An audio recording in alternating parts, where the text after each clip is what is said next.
the Pakistan is already suffering badly in terms of like poverty and unemployment. So further sanctions will hurt the people more. So what we are more interested in elections against those individuals, those are responsible. Yeah. So if we can go for some visa bans, right, against the military chief, against all these people, those are doing all this. So if they can be banned, enter in European Union, and then their assets can be frozen. Because, for example, the former army chief, the retired one, who has actually started all this fascism, he has properties in Brussels. He has properties in, we heard, he has properties in France, he and his family. So if those things can be frozen, those properties, those assets could be frozen, and their visa entry could be restricted. Those things, I think, will hurt them the most, because it's not a larger system. The system is not with them. Even within military, 90% people don't like what they're doing. It is few people on the top of the military, those are sitting and doing all this atrocity and everything. So I think this visa ban, this asset freeze. Are there already, sorry to interrupt, are there already European sanctions in place against the persons that are now in the current? No. Not yet in place. No. Was that already on the discussion or on the research? Yet? No. We are discussing among us, among our rank and file, among Pakistani diaspora, but not at any institutional level in the EU. Yeah.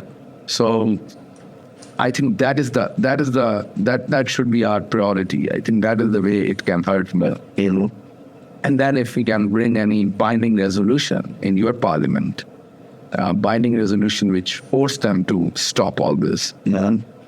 Well, those are things we have to research, of course. Which suggestions, conditionalize our instruments. So I will look into that. Do the developments right now in Pakistan also have an impact on the communities living outside of Pakistan? Definitely. For example, I was in Italy for a protest, and 8,000 to 10,000 people came out for that protest, because we have a huge diaspora in Italy. And when I arrived in Italy from Washington, D.C., the first thing I came to know that Italian diaspora, Pakistani diaspora people, those who are organizing that protest, their loved ones back home, their uncles, aunts, brothers, father, they're kidnapped by the military. Really? Yeah. And they basically, they asked them to record a video message. And we have those video messages. Those are recorded by the Italian citizens. They asked them to record a video message that we have nothing to do with the protest. We make ourselves, we distance ourselves from these protests, and we want to participating. So they were blackmailing them. So using military and police, by harassing their loved ones back in Pakistan, to make them do things. European Union citizens, it's a trans-border repressions.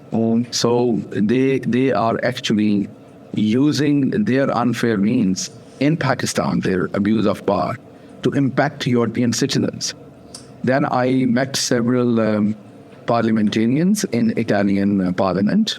Their former Minister for International Trade, Mr. Fassino, a very senior parliamentarian. I took along a couple of victims.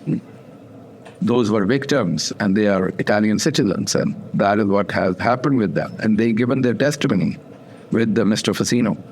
And he also promised us that he would take this thing to European Union Parliament. So this is one more thing which can be explored. Transnational repression. Yeah. So we will have to look into that also. So it's good that you mentioned this. We have to protect every community in our country against the transnational. Exactly. So that is where we can explore more European Union sanctions, the whole thing, because they are actively part of that. Yeah.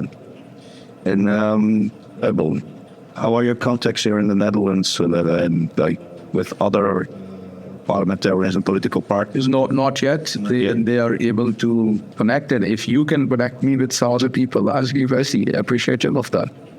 I can try, of course. Yeah. I cannot promise. No, I understand. I completely understand. I cannot look down. But it's good. It's good to hear. Think firsthand what the consequences are of the developments right now, and I will look into what the options are to use our means to make the situation fully better. I've been very thankful for that, for your time, and of course, I know that you've been raising voice for minorities, especially for Palestinians, for other people, and I'm very thankful for your voice, and we hope, and we will also, of course, my meeting with you will definitely impact Pakistani diaspora to support your party more, because luckily, more than 98%, I can say, 97% at least, Pakistanis are with former Prime Minister Imran Khan, and me being is one of the main aides, one of the main deputy protecting his cause across the globe. Well, definitely, this collaboration will be beneficial for your party to sending your message, at least in Pakistani diaspora. Well, thanks for that also. Yeah.